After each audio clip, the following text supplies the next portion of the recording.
سيدنا محمد وبارك وسلم اللهم صل على سيدنا محمد وعلى آل سيدنا محمد وبارك وسلم اللهم صل على سيدنا محمد وعلى آل سيدنا محمد وبارك وسلم۔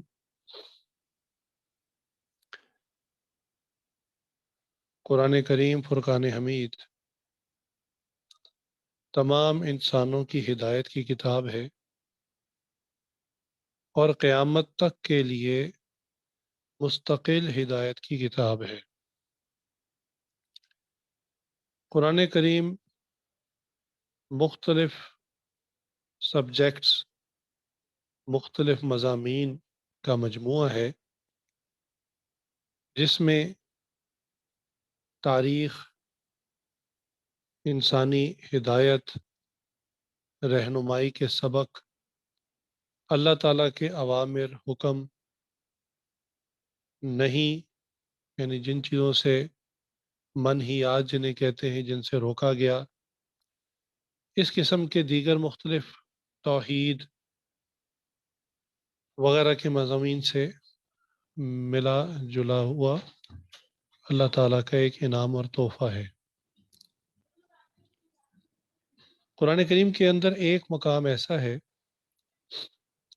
کہ جہاں اللہ رب العزت نے ہم انسانوں کو متوجہ کرنے کے لیے قسمیں کھانا شروع کی ہیں۔ یہ سورہ شمس ہے، اس کے اندر اللہ تعالیٰ سورج کی قسم کھا رہے ہیں، چاند کی قسم کھا رہے ہیں، مختلف قسمیں، 7 قسمیں اللہ تعالیٰ نے اکٹھی کھائی ہیں۔ اب اندازہ کیجئے کہ کوئی دنیاوی اعتبار سے بڑا آدمی ہو، کسی ملک کا صدر وزیر ہو، اس کی بات ویسے ہی بہت وزنی ہوتی ہے، لوگ توجہ سے سنتے ہیں۔ اگر وہ خود خالق کائنات ہو، اللہ رب العزت ہو، تو اللہ رب العزت کی بات میں کتنا وزن ہوگا، کتنی اہمیت ہوگی۔ پھر اللہ رب العزت ایک قسم کھا لیں تو اس کے بعد تو کوئی گنجائش باقی ہی نہیں رہتی کہ وہ بات انتہائی اہم ہے، انتہائی وزنی ہے۔ اب اندازہ کیجئے کہ اللہ رب العزت نے ایک قسم کے بعد دوسری قسم، پھر تیسری قسم، پھر چوتھی قسم، پانچویں، چھٹی، ساتویں، 7 قسمیں متصل کھائی ہیں، یعنی ان کے درمیان میں کوئی گیپ نہیں ہے، کوئی اور مضمون نہیں ہے۔ 7 قسمیں اللہ رب العزت کی ذات کھانے کے بعد جو مضمون اور جو سبجیکٹ اور جو ٹائٹل اللہ تعالیٰ ہم انسانوں سے کلام فرماتے ہیں، آپ اس کی اہمیت سمجھ گئے ہوں گے کہ کتنی زیادہ ہوگی۔ اللہ تعالیٰ سورہ شمس کے اندر 7 قسمیں کھانے کے بعد فرماتے ہیں قد افلح من زکا، کہ تحقیق کامیاب ہو گیا وہ شخص جو ستھرا ہوا، فلاح پا گیا جو ستھرا ہوا۔ ستھرا ہوا سے کیا مراد ہے؟ اردو زبان بیچاری بہت ہی کمزور ہے، عربی کا صحیح ترجمہ اور صحیح مافِ ضمیر بیان کرنے سے قاصر ہے۔ اردو صرف عربی کا گزارے والا ترجمہ تو کر سکتی ہے، اس کے حقیقی معنی کبھی بیان نہیں کر سکتی۔ چنانچہ ستھرا ہوا سے مراد در حقیقت کیا ہے کہ جو اندر سے صاف ہو گیا، باطن کی صفائی ہو گئی۔ دیکھیے ظاہر میں صاف ستھرے تو بعض نان بلیورز بھی رہتے ہیں، بعض ایسے لوگ ہیں جو اپنے آپ کو بہت صاف ستھرا رکھتے ہیں، روزانہ نہاتے ہیں، صابن لگاتے ہیں، شیمپو کرتے ہیں، پرفیوم لگاتے ہیں، روزانہ نیا ڈرائی کلین ہوا ہوا جوڑا پہنتے ہیں، تو بظاہر صاف ستھرے ہونے میں تو وہ بھی صاف ستھرے ہی ہیں۔ لیکن یہاں پر جو ستھرا ہوا سے مراد ہے وہ ظاہر کا نہیں ہے بلکہ باطن کا ہے۔ دیکھیے حدیث مبارکہ کے اندر ایک مضمون آیا، آپ صلی اللہ علیہ وسلم نے ارشاد فرمایا کہ تمہارے جسم میں گوشت کا ایک لوتھڑا ہے، یعنی گوشت کا ایک ٹکڑا ہے، اگر وہ صحیح تو پورا جسم صحیح، اور اگر وہ بگڑ جائے تو پورا جسم بگڑ جاتا ہے۔ صحابہ متوجہ ہو گئے، تو آپ صلی اللہ علیہ وسلم میں خوب جان لو وہ قلب ہے، وہ دل ہے۔ اس دل سے کیا مراد ہے؟ ایک تو وہ دل ہے جس کو کارڈیولوجسٹ چیک کرتا ہے ای سی جی کے ذریعے اور مختلف سکینز کے ذریعے، اور ایک ہمارا روحانی دل ہے۔ اللہ کی شان دیکھیے کہ جہاں ہمارا فزیکل ہارٹ ہوتا ہے اس کے بالکل قریب ہمارا روحانی ہارٹ بھی ہوتا ہے، جس کی باقاعدہ مشائخ نے نشاندہی کی ہے۔ اور جس طرح انسان کا ظاہری دل اگر بیماریوں میں مبتلا ہو جائے تو اس کا ایفیکٹ، اس کا اثر پوری باڈی پر آتا ہے۔ یقین جانیے کہ جتنی pulses per minute heartbeat کرتا ہے ہمارا فزیکل ہارٹ، اگر ایک پلس بیچ میں مس ہو جائے تو پوری باڈی کو ایک جھٹکا لگتا ہے، صرف ایک پلس مس ہو جائے۔ یعنی دل اگر ذرا سا بھی اپنے کام سے ہٹے یا بیماری کی طرف آئے تو پوری باڈی اس کو فیل کرتی ہے۔ انسان کے فزیکل ہارٹ کے 4 ویلو ہوتے ہیں، اگر یہ ویلو بند ہو جائیں، خون کا دورانیہ سپلائی پوری باڈی میں ڈسٹرب ہو جائے، پوری باڈی اس کو فیل کرتی ہے۔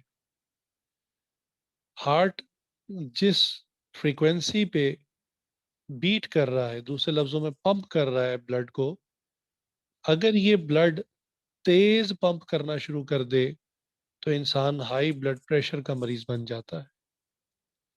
اگر یہ ہارٹ اپنی ایکچول سپیڈ سے سلو پمپ کرنا شروع کر دے تو بندہ لو بلڈ پریشر کا مریض بن جاتا ہے۔ تو دیکھیے یہ جسمانی ہارٹ، ہمارا فزیکل ہارٹ جس کو ایک کارڈیولوجسٹ چیک کرتا ہے، یہ اس کی بیماریوں کا حال ہے، اس کے ڈسٹرب ہونے کا حال ہے۔ تو اندازہ کر لیجئے کہ جو ہمارا روحانی ہارٹ ہے، جو اس کے بالکل قریب ہوتا ہے، اس کے بھی بیمار ہونے پر، اس کے بھی ڈس آرڈر ہونے پر ہماری پوری روحانی صحت کے اوپر اثر پڑتا ہے۔ چنانچہ یہ سمجھ لیجئے کہ انسان 2 چیزوں کا مجموعہ ہے، 2 چیزوں سے مل کر بنا ہے، ایک ہے جسم اور دوسری ہے روح۔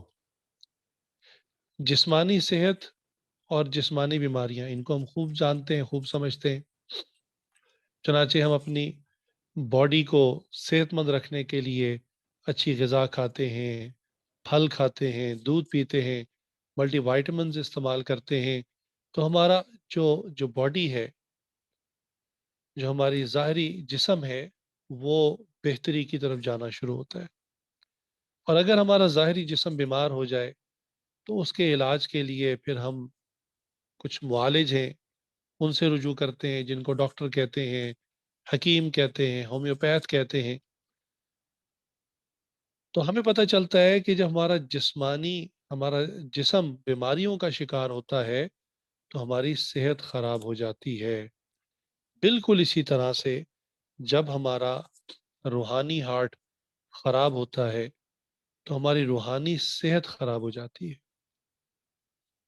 اب سوال یہ ہے کہ جسمانی صحت کے لیے تو ہم بہت ساری اچھی ڈائٹ لے سکتے ہیں، ملٹی وائٹامنز لے سکتے ہیں، پھل فروٹ کھا سکتے ہیں، تو روحانی صحت کو اچھا کرنے کے لیے ہمیں کیا لینا ہے؟ آخر روحانی صحت کی کیا غذا ہے؟ کیا خوراک ہے اس کی؟ یہ ایک سوچنے کی بات ہے، اور یہ بھی سوچنے کی بات ہے کہ ہم نے بچپن سے آج تک صرف اپنے یعنی فزیکل باڈی کو صحت مند رکھنے کی کوشش کی، کیا ہم نے اپنی اسپریچول باڈی کو بھی صحت مند رکھنے کی کوشش کی؟ کیا اس کو کبھی ہم نے معلوم کرنے کی کوشش کی کہ ہماری جو اسپریچول باڈی ہے وہ کن چیزوں سے بیمار ہو جاتی ہے اور کن چیزوں سے وہ تر و تازہ ہو جاتی ہے؟ اللہ اکبر! یاد رکھیں کہ انسانی جسم اور اس کی تمام ضروریات اللہ نے مٹی میں رکھ دی ہیں، چونکہ جسم مٹی سے مل کر بنا ہے۔ اب جو سبزیاں ہم کھاتے ہیں وہ مٹی سے نکلتی ہیں، جو جانور ہم کھانے کے لیے استعمال کرتے ہیں وہ نائٹروجن سائیکل آپ نے بچپن میں پڑھا ہوگا کہ ہر چیز مٹی سے نکلتی ہے، اور وہ ایک سائیکل پورا سکھایا جاتا ہے، ہوتے ہوتے واپس دوبارہ مٹی میں، مٹی سے پھر دوبارہ اوریجنیٹ ہوتی ہے۔ اور ان جانوروں کو ہم استعمال کرتے ہیں سواری کے طور پر، تو یہ بھی زمین پہ ہی ہوتے ہیں۔ اسی طرح ہم اپنی سواریوں کے لیے جو دوسری چیزیں استعمال کرتے ہیں، موٹر سائیکل ہے، گاڑی ہے، ہوائی جہاز ہے، ٹرین ہے، ان سب کا جو مٹیریل ہے وہ زمین سے نکلتا ہے، مٹی سے نکلتا ہے۔ ہم جو مکانات بناتے ہیں، جو دفاتر بناتے ہیں، ملٹی سٹوری بلڈنگز بناتے ہیں، ان سب کا مٹیریل اسی مٹی سے، زمین سے نکلتا ہے۔ تو یوں سمجھیں کہ جسم مٹی سے بنا، اس لیے اس کی تمام ضروریات، تمام چیزیں اور غذائیت اللہ نے اسی مٹی میں رکھ دی، اور اینڈ میں بالآخر یہ اسی مٹی میں ہی چلا جاتا ہے۔ منہا خلقناکم وفیہا نعیدکم، اللہ تعالیٰ فرماتے ہیں کہ اسی میں سے ہم نے تمہیں پیدا کیا، پھر اسی میں تمہیں لوٹائیں گے، اور قیامت کے دن دوبارہ اسی سے تمہیں کھڑا کر دیں گے۔ تو ہمارے جسم کا جو معاملہ ہے وہ ٹوٹل اس مٹی سے ریلیٹڈ ہے، لیکن روح آسمانوں سے آئی۔ تو یاد رکھیں کہ جب روح آسمانوں سے آئی ہے تو روح کی جو غذا ہے وہ بھی آسمانوں سے آئی ہے۔ لہٰذا روح کی غذا کیا ہے؟ جب قرآن کریم کی تلاوت انسان کرتا ہے اس کی روح کو سکون ملتا ہے، جب اللہ کا ذکر انسان کرتا ہے اس کی روح کو غذا ملتی ہے، سکون ملتا ہے۔ جب انسان نماز پڑھتا ہے اس کی روح کو، اس کی روحانی صحت اچھی ہوتی ہے، اس کو فیڈ ملتی ہے، وہ اسٹرانگ ہوتی ہے۔ اسی طرح انسان دروشی پڑھتا ہے، اس کی روحانی صحت اچھی ہوتی ہے۔ اور جس طرح جسم بیمار ہوتا ہے اس کے معالج کو ہم ڈاکٹر کہتے ہیں، حکیم کہتے ہیں، ہومیوپیتھ کہتے ہیں، اسی طرح جب انسان کی روح بیمار ہوتی ہے تو اس کے علاج کرنے والوں کے بھی کچھ نام ہیں، ان کو ہم کوئی بھی نام دے سکتے ہیں۔ بہرحال عام طور پہ ان کو استاد کہہ دیا جاتا ہے، روحانی پیشوا کہہ دیا جاتا ہے، شیخ کہہ دیا جاتا ہے۔ اور یاد رکھیے کہ انسان کا جب جسم بیمار ہوا تھا تو صحت خراب ہوتی ہے، جب انسان کی روح بیمار ہوتی ہے تو انسان کا ایمان خراب ہو جاتا ہے۔ اس لیے حضور اکرم صلی اللہ علیہ وسلم نے ارشاد فرمایا کہ تمہارے جسم میں گوشت کا ایک لوتھڑا ہے، اگر وہ صحیح تو پورا جسم صحیح، اور اگر وہ بگڑ جائے تو پورا جسم بگڑ جاتا ہے۔ خوب جان لو وہ قلب ہے۔ اس کو ایک اور انداز سے سمجھیے، دیکھیں ہمارے جسم کے جتنے بھی پارٹس ہیں نا، یہ ٹولز کی مانند ہے، اوزار کی مانند ہے، اور اس کو ایک کنٹرول کرنے والا مائکرو پروسیسر ہے، اور وہ ہمارا قلب ہے۔ قلب ہی مین ڈیسیژنز کرتا ہے۔ دماغ جو ہے وہ تو یعنی لاجیکل جو پاسبل ریزلٹس ہوتے ہیں وہ نکال نکال کے سامنے رکھتے ہیں کہ یہ بھی ہو سکتا ہے، یہ بھی ہو سکتا ہے، یہ بھی ہو سکتا ہے۔ اس میں سے ایک کی سلیکشن وہ ہارٹ کرتا ہے، انسان کا دل کرتا ہے۔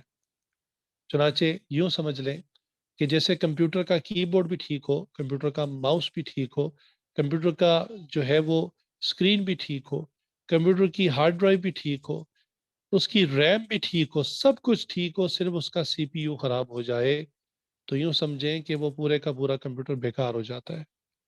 بالکل اسی طرح جیسے قوم بہت اچھی ہو اور ایماندار ہو، لیکن اگر قوم میں حکمران غلط ہو تو پورے کا پورا نظام ہی خراب ہو جاتا ہے، رولز ریگولیشنز ہی غلط بننے شروع ہو جاتے ہیں۔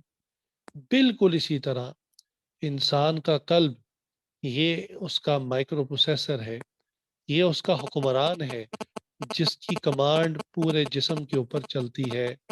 اگر ہارٹ خراب ہو گیا تو یاد رکھیں کہ اس کی وجہ سے جتنے بھی کمانڈز ہیں، جو ٹولز آگے اٹیچ ہیں، وہ سب کو غلط کمانڈ دے گا۔ اور اگر یہ سی پی یو ٹھیک ہے یعنی ہارٹ ٹھیک ہے تو آگے سب کو جو ہے وہ صحیح کمانڈ دے گا۔ اچھا، اس کو ایک اور انداز سے سمجھیے۔ میں نے عرض کیا تھا کہ جسمانی اعضاء کی مثال یا حیثیت ٹولز کی مانند ہے۔ دیکھیے ہمارے گھروں میں عام جگہوں پر چھری موجود ہوتی ہے، پسٹل ہوتی ہے۔ اب اگر کوئی شخص چھری کو اٹھا کر اس سے سبزی کاٹ لے، گوشت کاٹ لے، تو یہ چھری فائدے مند ہے، یہ اس کا پازیٹیو یوز ہے۔ لیکن اگر اسی چھری سے وہ کسی بندے کو قتل کر دے، کسی کا گلا کاٹ دے، تو یہ اس کا نیگیٹو یوز ہے۔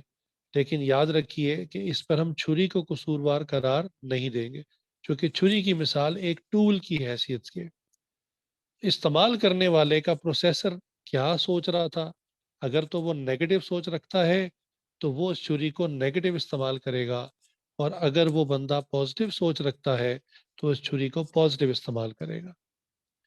چنانچہ ہم چھری کو، پستول کو کبھی قصوروار قرار نہیں دیتے، بلکہ یہ جس ہاتھ میں ہوتی ہے اور وہ ہاتھ جس دل دماغ سے جڑا ہوتا ہے، ہم ہمیشہ اس کو قصوروار قرار دیتے ہیں۔ اب دیکھیے، جیسے میں نے مثال دی کہ انسانی جسم کے جو اعضاء ہیں، ہاتھ پاؤں ہیں، آنکھ ہے، کان ہے، زبان ہے، ایون دماغ ہے، یہ ہمارے ٹولز ہیں۔ ان کا جو کنٹرولنگ سی پی یو ہے وہ ہمارا ہارٹ ہے۔ چنانچہ ہوتا کیا ہے کہ اگر کسی بندے کا دل سنورا ہوا ہے، دل اچھا بنا ہوا ہے، تو اس کے یہ سارے ٹولز ٹھیک کام کریں گے۔ اس کی آنکھیں غلط نہیں دیکھیں گی، اس کے کان غلط نہیں سنیں گے، اس کی زبان غلط نہیں بولے گی، اس کا دماغ غلط نہیں سوچے گا، نیگیٹو تھاٹس کی طرف نہیں چلے گا، اور اس کے ہاتھ پاؤں پازیٹیو چلیں گے۔ لیکن اگر بالفرض یہ بندہ، اس کا سی پی یو خراب ہے، اس کا ہارٹ، اس کا قلب خراب ہے، اس کا روحانی کارڈیولوجی سسٹم خراب ہے، تو یاد رکھیے اس کے ساتھ اٹیچ جتنے بھی ٹولز ہیں وہ سب کے سب خراب کام کریں گے۔ چنانچہ آنکھ کا قصور نہیں، لیکن یہ غلط ہارٹ اس کو کمانڈ دے گا کہ غلط چیزوں کو دیکھو، غلط چیزوں کو سنو، غلط باتوں کو بولو۔ دماغ کو کمانڈ دے گا کہ غلط غلط خیالات کو جو ہے وہ جنم دو، اور غلط خیالات کو جنریٹ کر کے لوگوں کے اندر تفرقہ ڈالو، لوگوں کے اوپر بہتان لگاؤ، لوگوں کے اوپر الزامات لگاؤ، حتیٰ کہ دو لوگوں کا آپس میں لڑا دو۔ تو پتہ چلا کہ یہ جو ہمارے جسم کے جتنے بھی اعضاء ہیں یہ قصوروار نہیں ہیں، بلکہ ان کو کنٹرول کرنے والا جو دل ہے، جو قلب ہے، وہ قصوروار ہوتا ہے، یا وہ درست ہوتا ہے یا وہ غلط ہوتا ہے، جیسا کہ ہم نے حدیث مبارکہ میں سنا۔ اب دل کی بیماریوں کے بھی کچھ نام ہیں جو ہم اکثر سنتے رہتے ہیں۔ دل کی بیماریاں کیا ہیں؟ بھئی جسم کی بیماریوں کے نام تو آج ہر بندے کو پتہ ہی ہوتا ہے، ڈائبٹیز ہے، ہائی بلڈ پریشر ہے، لو بلڈ پریشر ہے، یا کارڈک اریسٹ ہے، یا ریسپریٹری پرابلم ہے، یا کوئی اور کسی قسم کا مسئلہ ہے، تو ہر بیماری کا اسی حساب سے نام ہوتا ہے۔ لیکن دل کی بیماریاں یا روحانی بیماریاں کیا ہیں؟ حسد ہے، تکبر ہے، غصہ ہے، کینہ ہے، بغض ہے، ناشکری ہے، شہوت ہے، حب دنیا ہے، حب جاہ ہے، بری نیت ہے، بری نظر یعنی بد نظری ہے، پھر زبان کا غلط استعمال، کان کا غلط استعمال، ہاتھ کا، ٹانگوں کا، ہر چیز کا، ہر عضو کا غلط استعمال، یہ ہے روحانی یا قلبی بیماریاں۔ اب تک جو آپ نے بات سنی، اس کو سننے کے بعد عموماً ایک تھاٹ انسان کے دل میں آتی ہے کہ ہمیں یہ تو سمجھ میں آ گئی کہ انسان کا دل اگر سنور گیا تو سارے اعضاء ٹھیک ہو جائیں گے، اور اگر دل بگڑ گیا تو سارے اعضاء بگڑ جائیں گے، اور ہمیں روحانی بیماریوں کے نام بھی پتہ چل گئے۔ اب یہ کیسے پتہ چلے گا کہ کیا ہم بھی روحانی بیمار ہیں یا نہیں ہیں؟ ہمیں بھی یہ روحانی بیماریاں لگی ہوئی ہیں یا نہیں لگی ہوئی؟ بھئی دیکھیے، جسم بیمار ہوتا ہے تو ہم کیا کرتے ہیں؟ اب لیب میں جاتے ہیں، لیب میں جا کر بلڈ دیتے ہیں، بلڈ کا ٹیسٹ ہوتا ہے، اور ٹیسٹ کے بعد رپورٹ آ جاتی ہے، تو پتہ چل جاتا ہے کہ بھی آپ کے بلڈ میں انفیکشن ہے، یا وائٹ بلڈ سیل کم ہے، یا ریڈ بلڈ سیل کم ہے، یا آپ کو ڈینگی ہو چکا ہے، یا آپ کو کوئی بھی بیماری ہے، تو اس کا صاف پتہ چل جاتا ہے بلڈ ٹیسٹ دینے سے۔ اب سوال یہ ہے کہ ہم روحانی طور پر بیمار ہیں، اس کے لیے بھی تو کوئی ٹیسٹ ہونا چاہیے، اس کی بھی تو کوئی لیب ہونی چاہیے۔ تو یاد رکھیے کہ آج اسی لیب کا آپ کو تعارف کروانا ہے، جو انتہائی آسان ہے، اتنا آسان ٹیسٹ ہے کہ اس کے لیے آپ کو کہیں جانے کی ضرورت نہیں، کسی کو بلڈ سیمپل دینے کی ضرورت نہیں، اور اس رپورٹ کے آنے کی انتظار کرنے کی بھی ضرورت نہیں۔ یہ انسٹنٹ ٹیسٹ ہے، ابھی اسی وقت آپ بیٹھے بیٹھے اس ٹیسٹ کو اپنے اوپر اپلائی کر سکتے ہیں اور معلوم کر سکتے ہیں کہ آپ کو یہ روحانی بیماریاں ہیں یا نہیں۔ چنانچہ بطور مثال، حسد ایک روحانی بیماری۔ حسد کیا چیز ہے؟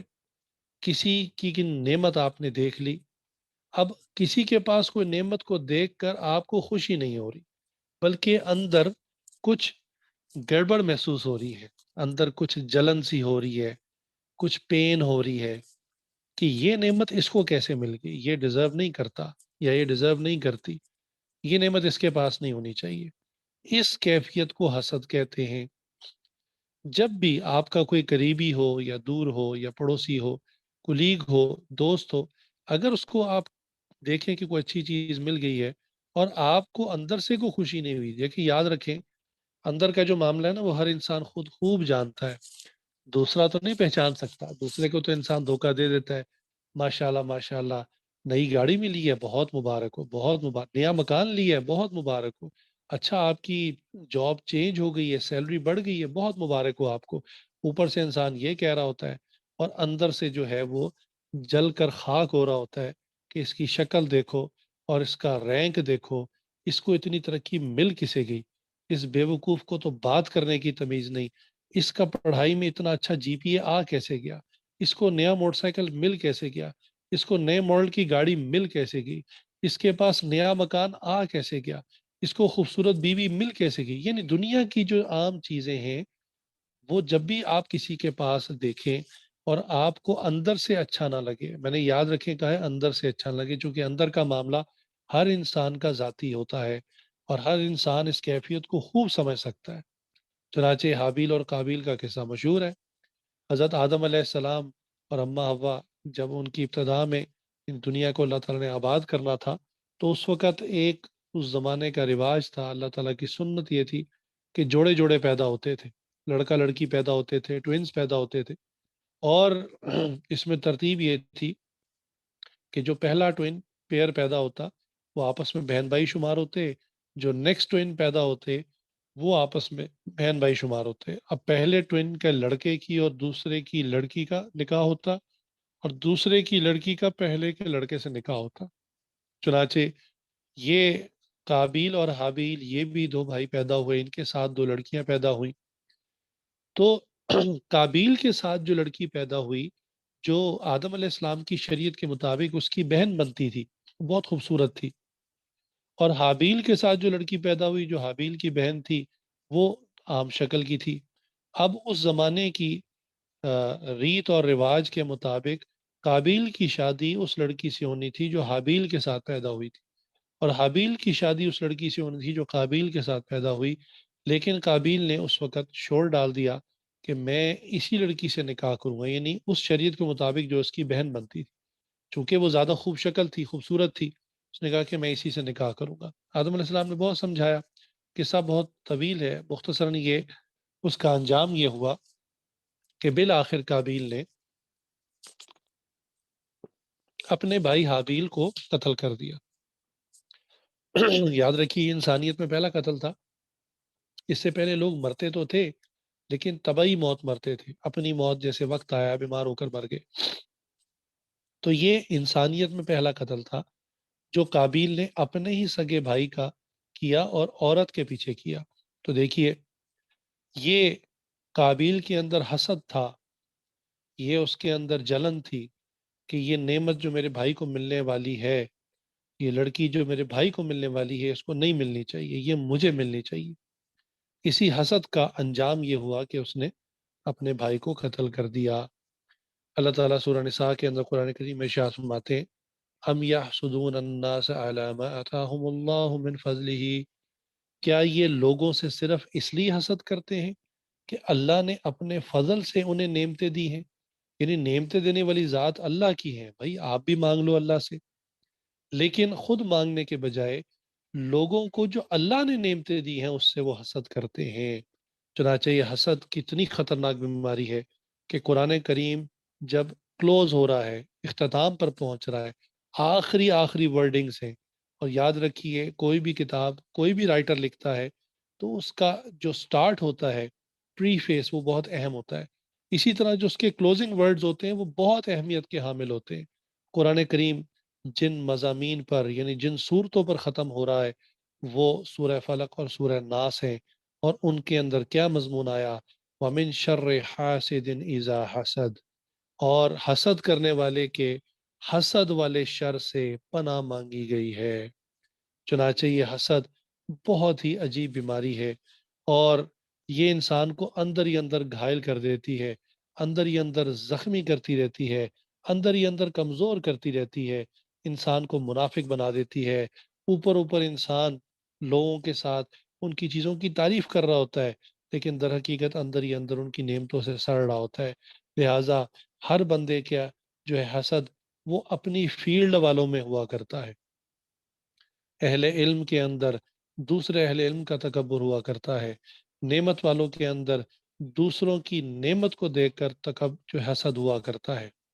تو لہٰذا اگر آپ کے دل میں کبھی کسی کے بارے میں یہ کیفیت آ جائے کہ آپ کو اچھا نہ لگے کہ اس کے پاس یہ نعمت کیوں ہے، اس کی ایک اور بھی علامت ہے، جب اچھا نہیں لگتا تو انسان جس پہ اعتماد کرتا ہے نا، اس کو کہہ بھی دیتا ہے، زبان بھی استعمال ہو جاتی ہے، اور وہ کہہ دیتا ہے کہ دیکھا ہے اس کے پاس، فلاں کے پاس نیا مکان اس نے لیا ہے، تو سمجھ نہیں آئی، ابھی تو تھوڑا ہی عرصہ ہوا اس نے کاروبار شروع کیا، ایک دم پتہ نہیں کیسے لے لیا۔ یعنی آپ اس کے بارے میں کوئی اچھے الفاظ نہیں دے رہے، اس کی بیک پر آپ بیٹھ کر اچھے الفاظ سے اس کی تعریف نہیں کر رہے، بلکہ آپ کو کیوریز ہیں، آپ کے ذہن میں کوشچنز ہیں کہ یہ نعمت اس کو کیسے مل گئی، کیوں مل گئی۔ یہی جو ہے وہ حسد کی علامت ہے۔ تو دیکھیے حسد ایک روحانی بیماری ہے۔ اب یہ ایک سادہ سا ٹیسٹ ہے، جب بھی آپ اس کو ٹیسٹ کرنا چاہیں کہ میرے اندر حسد ہے یا نہیں ہے، یہ عام حالات میں نہیں ہوتا، یہ ہوتا ہی تب انیشیٹ ہے جب آپ کسی کی نعمت کو دیکھیں۔ اب نعمت کوئی بھی ہو سکتی ہے، دین کی بھی ہو سکتی ہے، دنیا کی بھی ہو سکتی ہے۔ لہٰذا کبھی بھی کسی کی نعمت کو دیکھ کر دل میں نیگیٹو تھاٹس، نیگیٹو خیالات جنم لینا شروع ہو جائیں، تو سمجھ جائیں کہ آپ کے دل میں حسد کی بیماری پیدا ہو چکی ہے۔ دوسری بیماری، تکبر۔ اللہ اکبر۔ تکبر کیا ہے؟ اللہ کی دی ہوئی نعمتوں کو اپنا ذاتی کمال سمجھ کر دوسروں کو حقیر جاننا۔ یعنی نعمتیں تو اللہ نے دی ہیں، اور بجائے اس کے کہ اس پر اللہ کا شکر ادا کرتے اور عاجزی اختیار کرتے، لیکن اسی نعمت پر اترانا شروع کر دیا، اسی نعمت پر تکبر کرنا شروع کر دیا۔ چنانچہ کسی کو مال مل گیا، اب اس نے غربت دیکھی نہیں، فاقہ دیکھا ہی نہیں، اب اسی کی وجہ سے وہ اپنے آپ کو یعنی متکبرانہ انداز میں پیش کرتا ہے۔ لوگوں سے جب وہ بات کرتا ہے تو بات کرتے ہوئے پتہ چلتا ہے کہ اس کی باتوں میں، اس کی الفاظ میں مال کی جھنکار آ رہی ہے، اس کے الفاظ کے اندر پیسے کی کھنک سنائی دے رہی ہے۔ اسی طرح کسی کو اللہ نے علم دے دیا، اب علم بھی اللہ کی دی ہوئی ایک نعمت ہے، ضرور انسان محنت کرتا ہے، لیکن یہ نعمت اللہ ہی دیتے ہیں۔ علم آ جانے کے بعد دوسروں کو بیوقوف سمجھنا، دوسروں کو جو ہے جاہل سمجھنا، کم علم سمجھنا، اور اپنے کو بہت سپیریئر سمجھنا، اور اپنے لمبے چوڑے نام ساتھ لگا لینا، یہ تکبر کی علامت ہے۔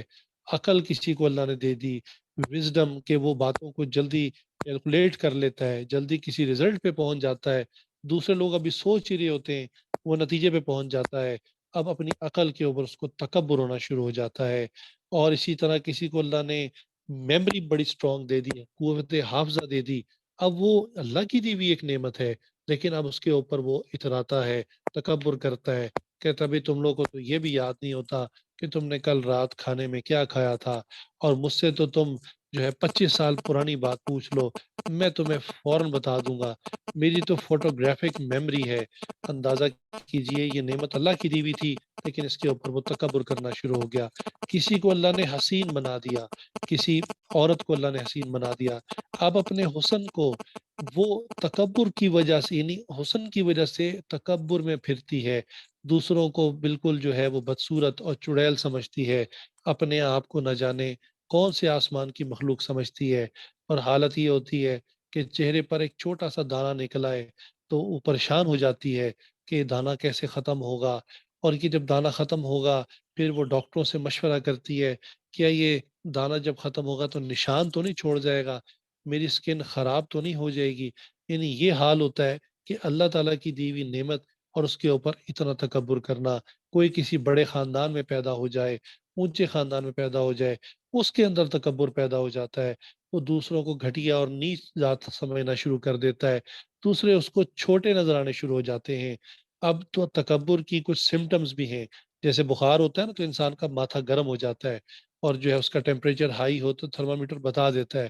اسی طرح تکبر جو ہے جس بندے کے اندر ہو، ہر بندہ متکبر سے متکبر آدمی سے بھی آپ پوچھیں آپ میں تکبر ہے، کہے گا نہیں جناب، میرے جیسا عاجز بندہ دنیا میں کوئی نہیں، میرے اندر انتہائی عاجزی ہے، میں بڑی بہت ہی میرے اندر ہیوملٹی ہے۔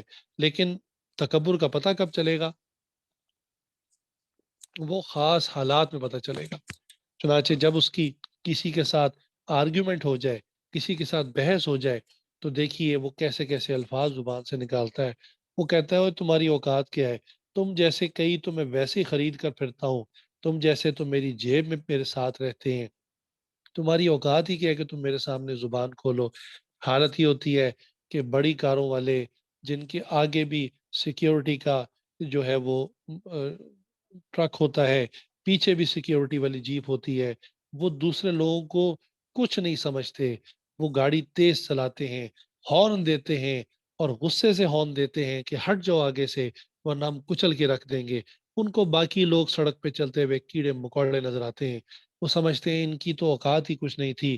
ہم جب باہر آ گئے سڑک پر، ان کو سب کو اپنے گھروں میں چلے جانا چاہیے تھا، ساری سڑکیں ہمارے لیے خالی کر دینی چاہیے تھی۔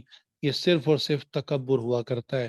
یاد رکھیے، ایک سوال ہے کہ شیطان جس پر ہم سارے الزامات لگاتے ہیں، جب بھی کسی سے کوئی گناہ ہو جائے ہم کہتے ہیں شیطان نے کروا دیا، کسی سے بد نظری ہو جائے ہم کہتے ہیں شیطان نے کروا دیا، کسی سے خدا نخواستہ زنا ہو جائے ہم کہتے ہیں شیطان نے کروا دیا، کوئی شراب پی لے ہم کہتے ہیں کہ شیطان نے کروا دیا۔ سوال یہ ہے کہ جب اللہ تعالیٰ نے آدم علیہ السلام کو بنایا اور اسی شیطان کو کہا تھا کہ آدم علیہ السلام کو سجدہ کرو، اس جدولی آدم، اس وقت کون سا شیطان تھا جس نے اس شیطان کو بہکایا اور اس کو جو ہے وہ سجدہ نہیں کرنے دیا؟ تو یاد رکھیے کہ یہ اسی شیطان کا اپنا نفس تھا۔ لہٰذا یہ نفس اور یہ تکبر، یہی وہ چیز تھی کہ آدم علیہ السلام کو وہ گھٹیا سمجھتا تھا۔ وہ سمجھتا تھا کہ یہ مٹی سے بنے ہیں اور میں آگ سے بنا ہوں، میں سپیریئر ہوں، میں جو ہے میرا بلڈنگ مٹیریل بہت بہتر ہے، ان کا بلڈنگ مٹیریل بہت گھٹیا ہے، یہ مٹی سے بنا ہے، اور اس لیے جو ہے وہ اب اسی تکبر کی وجہ سے اس نے سجدہ نہیں کیا اور بالآخر راندہ درگاہ ہو گیا۔ مجھے ایسے لوگوں کو بھی دیکھنے کا اتفاق ہوا جو باتوں باتوں میں خود بتاتے ہیں کہ ہمارا جو بلڈ گروپ ہے، یعنی ہماری رگوں میں جو خون دوڑ رہا ہے، وہ بہت ہی نایاب ہے، ایسا بلڈ گروپ ہے جو ملتا ہی نہیں ہے، ہم تو خاص لوگ ہیں۔ اب اللہ کی شان، ان کی باتیں سن کر میرے دل میں خیال پیدا ہوا کہ اس بندے نے کیا اپنا بلڈ گروپ خود بنایا ہے، یا اس کو پیدائش سے پہلے اختیار دیا گیا تھا کہ یہ اپنا نایاب بلڈ گروپ رکھ دے؟ اللہ کی پناہ، چند سال بعد ایسے لوگوں کو میں نے خود دیکھا کہ جب ان کو کوئی بیماری آئی یا ایکسیڈنٹ ہوا، اب بلڈ کی ضرورت تھی، اور وہ لوگوں کو منتیں کر رہے تھے کہ ہمیں ایک بوتل کہیں سے بلڈ لا دو۔ انہوں نے کہا جناب آپ کا بلڈ گروپ بہت نایاب ہے، یہ تو کہیں سے ملتا ہی نہیں ہے۔ اس وقت وہ آنسوؤں سے روتے تھے کہ کاش ہمارا بلڈ گروپ بھی عام لوگوں جیسا ہوتا، آرام سے مل جاتا۔ تو دیکھیے انسان تکبر میں کہاں تک پہنچ جاتا ہے، کہاں کہاں تک کی سوچ رکھتا ہے۔ لہٰذا بتانے والوں نے بتایا کہ جس شخص نے ٹائٹینک جہاز، بحری جہاز جو بہت بڑا بحری جہاز تھا، جس نے بنانے کے بعد جب اس کی فرسٹ لانچ تھی، پہلا اس کا سفر تھا، تو اس نے ایسے الفاظ کہہ دیے کہ یہ میں نے ایسا جہاز ڈیزائن کیا ہے، میں اتنا زبردست ڈیزائنر ہوں کہ اگر خدا بھی اس کو ڈبونا چاہے تو نہیں ڈبو سکتا۔ اللہ کی شان، وہ پہلی ہی اپنی ٹیسٹ رن کے اندر ہی ڈوبا، اور کئی سالوں تک جو ہے اس کا نام و نشان نہ رہا۔ اللہ رب العزت نے اس کو پہلی ہی جو ہے ٹیسٹ ڈرائیو کے اندر ناکام کر دیا اور ڈبو دیا۔ تو جس انسان کے اندر تکبر ہوتا ہے وہ اس طرح کسی نہ کسی موقع پر ظاہر ہوتا ہے۔ تو آپ کے لیے بہت آسان ہے اس بات کو معلوم کرنا کہ آپ کے اور میرے اندر تکبر ہے یا نہیں ہے۔ چنانچہ جب کبھی موقع آئے اس وقت دیکھیے کہ آپ کی کیا کیفیت ہے۔ اس کے بعد ایک اور بیماری ہے غصہ، اللہ کی پناہ۔ اب تو چھوٹے چھوٹے بچوں کو، یعنی 2.5-3 سال کے بچوں کو غصہ آتا ہے، اور شدید غصہ آتا ہے۔ تو دیکھیے انسان غصے جیسی بیماری کے اندر کیسے مبتلا ہوتا ہے۔ آج بڑوں کے اندر غصہ، چھوٹوں کے اندر غصہ، والدین کے اندر غصہ، اساتذہ کے اندر غصہ، شاگردوں کے اندر غصہ، افسروں کے اندر غصہ، ان کے جو ماتحت ہیں ان کے اندر غصہ، بات بات پر ایک دوسرے پر غصہ۔ بڑا افسر اپنے چھوٹے کو پر غصہ نکالتا ہے، وہ چھوٹا اپنے چھوٹے پر غصہ نکالتا ہے، وہ چھوٹا اس سے چھوٹے پر غصہ نکالتا ہے۔ یعنی یہ حال ہے اس وقت۔ ہمیں تو یہ تک پتہ چلا کہ بعض اداروں کے اندر قاری صاحب چھوٹے چھوٹے معصوم بچوں پر اتنا غصہ کرتے ہیں کہ جب ان کو سبق ان سے پڑھا نہیں جاتا، وہ ایک دفعہ پڑھاتے ہیں، 2 دفعہ پڑھاتے ہیں، جب 3 دفعہ نہیں بچہ پڑھ پاتا تو پھر وہ قاری نہیں رہتے، پھر وہ قہاری بن جاتے ہیں، پھر وہ ڈنڈا نکال لیتے ہیں، چھوٹے چھوٹے بچوں پر ڈنڈا چلاتے ہیں۔ ایسا ہرگز نہیں کرنا چاہیے، اپنے غصے کو قابو رکھنا چاہیے۔ لہٰذا یہ دلیل کہ ہم نے بھی اپنے استادوں سے ڈنڈے کھائے تھے اور پڑھائی ایسے ہی ہوا کرتی ہے، یہ بالکل غلط ہے۔ میرے شیخ فرماتے ہیں، حضرت شیخ نقشبند فرماتے ہیں، میں ایک مدرسے میں گیا تو وہاں دیکھا کہ قاری صاحب چھوٹے چھوٹے بچوں کو پڑھا رہے تھے، اور ان کے قریب ہی ان کے بیٹھنے کی جگہ تھی، وہاں ایک موٹا سا پائپ پڑا ہوا تھا۔ تو کہنے لگے، میں نے دیکھا، میں نے کہا قاری صاحب یہ کیا، اتنا موٹا پائپ یہ کس لیے رکھا ہوا ہے؟ تو کہنے لگے کہ حضرت صاحب بس آپ کو معلوم نہیں ہے کہ بچے اس سے بھی ٹھیک نہیں ہوتے، اس پائپ کے باوجود میں ان کو اس سے پیٹتا ہوں پھر بھی ٹھیک نہیں ہوتے۔ تو حضرت نے ان کو فرمایا کہ پھر آپ پستول رکھیں، کہ جو بچہ نہیں پڑھتا اور آپ کی بات نہیں مانتا پھر اس کو گولی مار دیں، یہی حل ہو سکتا ہے۔ تو وہ اتنے چھوٹے چھوٹے بچوں کو اس طرح آپ پائپ سے مارتے ہیں۔ تو فرمایا کہ آج کل قاری نہیں، بعض قاری قہاری ہوتے ہیں، گو یہ سب کے سب نہیں ہیں، لیکن چند کالی بھیڑیں سب کو بدنام کرنے کے لیے کافی ہوتی ہیں۔ لہٰذا غصہ جو ہے اس کو قابو میں رکھنا چاہیے۔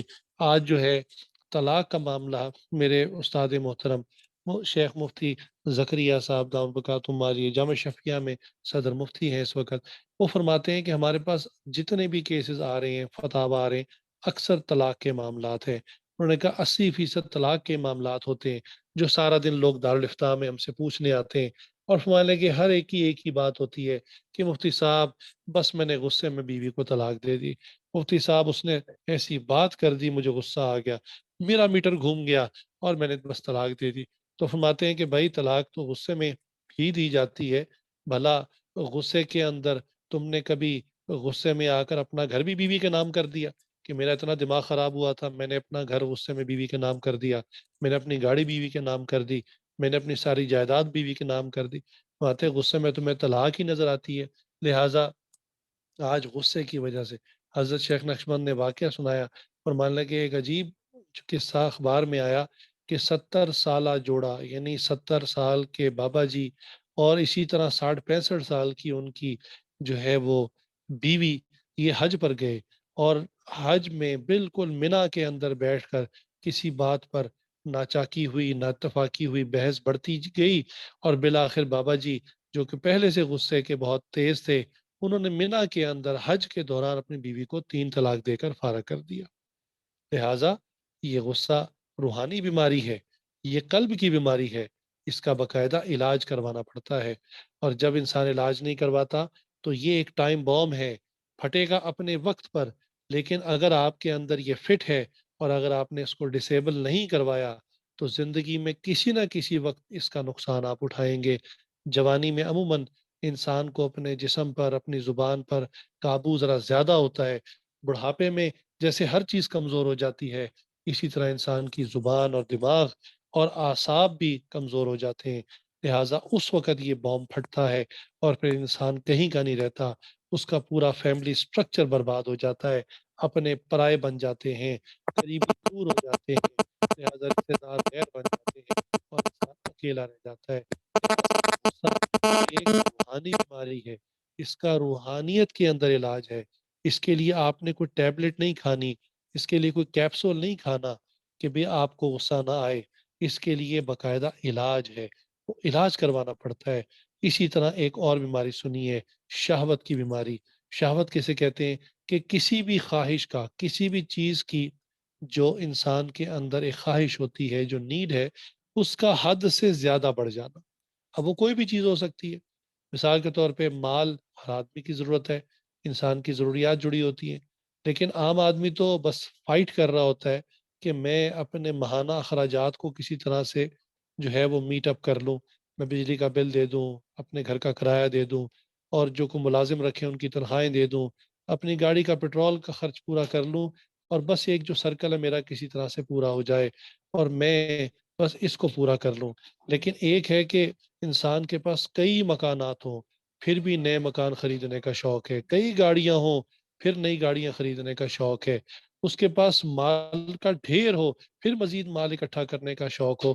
تو یوں سمجھیں، اور اصل جو اس کا ٹیسٹ ہے وہ یہی کہ جہاں اللہ نے کہا وہاں خرچ نہیں کیا، زکوٰۃ کا وقت آیا زکوٰۃ نہیں نکالی، تو یوں سمجھیں کہ اب اس بندے کے اندر مال کی شہوت بھری ہوئی ہے.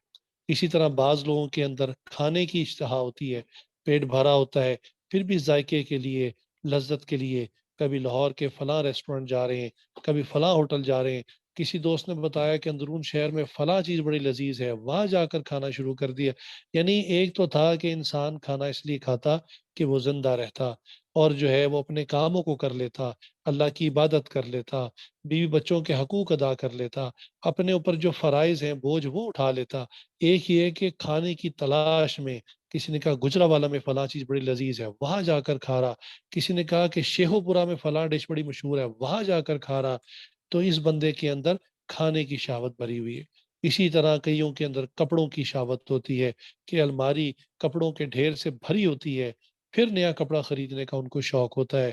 اسی طرح مردوں کے اندر عورتوں کی شہوت ہوتی ہے کہ اللہ نے اس کو نیک پاکیزہ بیوی دی ہوتی ہے، اس کے باوجود وہ دوسری ہر عورت کو دیکھتا ہے اور بری نظر سے دیکھتا ہے، اور اس کے ساتھ یہ خیال کرتا ہے کہ بس یہی مجھے مل جائے. تو یاد رکھیے، شروع میں نے ایک بات عرض کی تھی کہ جب انسان کا دل بگڑا ہو تو اس کے سارے اعضاء بگڑ جاتے ہیں، چونکہ اعضاء انسان کے ٹولز ہیں. یہ انڈر کمانڈ ہے ہمارے ہارٹ کے، جو ہمارا اسپرچول ہارٹ ہے اس کے انڈر ہے. لہٰذا جس بندے کے دل میں عورت کی شہوت ہو اس کی کبھی بھی نظر درست نہیں ہو سکتی. وہ ہمیشہ عورت کو دیکھے گا، ڈھونڈے گا، تلاش کرے گا. جہاں بھی جیسی بھی عورت ملے گی، موٹی ہو، چھوٹی ہو، لمبی ہو، کالی ہو، گوری ہو، وہ ضرور اسے دیکھے گا، اور دیکھتے ہی اپنے دماغ میں اس کے ساتھ جو ہے شیطانی خیالات کو سوچنا شروع کر دے گا، اس کو اپنے ساتھ ذہن میں انوالو پائے گا. یہ شہوت کا حال ہوتا ہے. اللہ نے اسی لیے کہا تھا کہ بھی اگر کسی بندے میں عورت کی اشتہا بہت زیادہ ہے اور ایک سے اس کا معاملہ ٹھیک نہیں ہوتا، وہ دو نکاح کر لے، دو سے نہیں ہوتا تین کر لے، تین سے نہیں ہوتا تو چار کر لے، اور اگر چار سے بھی نہیں ہوتا اب وہ صبر کرے. یہ دنیا ہے، یہ جنت نہیں بن سکتی، اور جنت بہرحال مرنے کے بعد ہی ملے گی. لہٰذا اگر وہ چار کے حقوق ادا کر سکتا ہے، چاروں کے ساتھ انصاف کر سکتا ہے، تو یہ قدم اٹھائے. اگر وہ انصاف نہیں کر سکتا تو پھر ایک پر ہی گزارا کرے اور صبر کرے، اپنی نظروں کو نیچا کرے، اور جو ہے اپنی کانوں کی حفاظت کرے. یقین جانیے، جیسا کہ میں نے عرض کیا کہ جب انسان کا دل بگڑ جاتا ہے اور اس کو شہوت کی بیماری لگ جاتی ہے، پھر جو ہے اس کی آنکھ بھی غلط دیکھتی ہے، کان بھی غلط سنتے ہیں، زبان بھی غلط بولتی ہے. چنانچہ ایک صاحب جو پہلے دنیا دار آدمی تھے اور کسی کمپنی کے اندر جاب کرتے تھے، اور بعد میں توبہ طائب ہو گئے، نیک بن گئے، ماشاءاللہ اب ان کی داڑھی ہے، نیک بن گئے، تبلیغ میں جاتے ہیں. انہوں نے اپنا قصہ خود سنایا.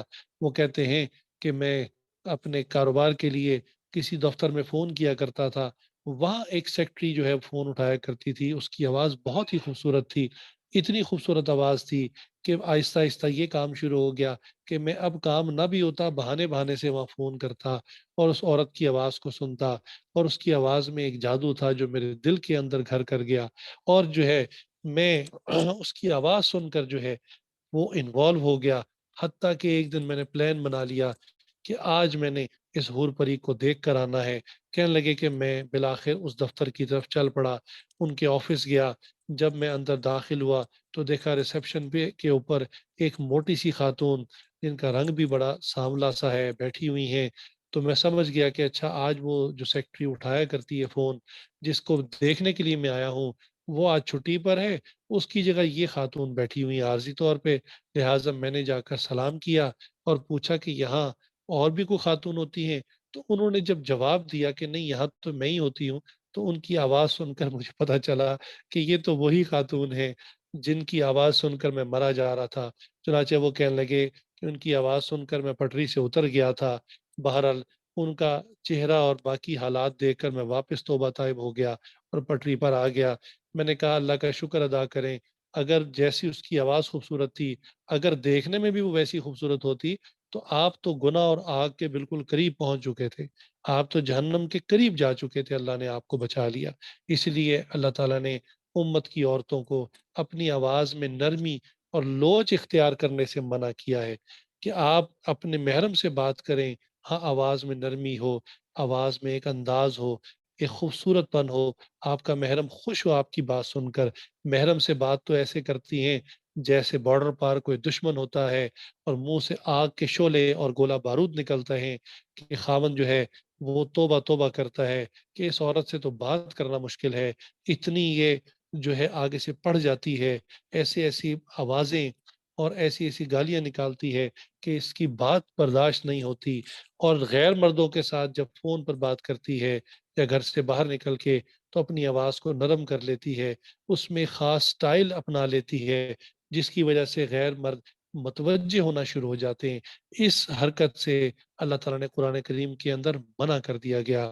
چنانچہ اللہ تعالیٰ نے حضور اکرم صلی اللہ علیہ وسلم کی جو یعنی ازواج تھی امہات المومنین ہے، اور ان کو یہ بات ارشاد فرمائی، یقیناً ان کو ارشاد فرما کر ہماری عورتوں کو ارشاد فرمانا مقصد تھا۔ چنانچہ اللہ تعالیٰ نے قرآن کریم میں ارشاد فرمایا یا نساء النبی لستن کاحد من النساء ان اتقیتن فلا تخضان بالقول فیطمع الذی فی قلبہ مرض۔ اگر تم تقوی اختیار کرو تو بات کرتے وقت نرمی اختیار نہ کرو کہ طمع کرنے لگے وہ شخص جس کے دل میں مرض ہے۔ اب اندازہ کیجئے کہ قرآن کریم نے کیا لفظ استعمال کیے، فَيَطْمَعَ الَّذِي فِي قَلْبِهِ مَرَضٌ، کہ طمع نہ کرنے لگ جائے وہ شخص جس کے دل میں مرض ہے۔ تو دوسری غیر عورتوں کی آواز کو سننا اور ان کی طرف کشش کو رکھنا یہ ایک مرض ہے، یہ ایک بیماری ہے، اور اسی بیماری کا آج ذکر کیا۔ آج جو ٹاپک ہمارا تھا جو ہے وہ اسپریچول کارڈیولوجسٹ، وہ یہی تھا کہ ہم اپنے دلوں کی ای سی جی کروائیں، روحانی ہارٹ کی ای سی جی کروائیں، اور یہ اس وقت آپ کے روحانی ہارٹ کی ای سی جی ہو رہی ہے اللہ کے فضل سے۔ ہر بندہ اپنے آپ کو دیکھ رہا ہوگا، اپنے گریبان میں منہ ڈال کر دیکھ رہا ہوگا کہ میں کہاں سٹینڈ کرتا ہوں، میں کہاں غلط ہوں، میرے اندر کیا خرابی ہے، میرے سی پی یو پروسیسر میں کیا مسئلہ ہے، میرے ہارٹ میں کیا کیا بیماریاں ہیں جس کی وجہ سے میرے اعضاء غلط استعمال ہو رہے ہیں۔ اسی وجہ سے انسان اسکرین کے اوپر بھی غلط چیزیں دیکھتا ہے، اسی وجہ سے انسان راہ چلتے بھی غلط چیزیں دیکھتا ہے، اسی وجہ سے انسان پہ غلط تعلقات بھی بنا لیتا ہے۔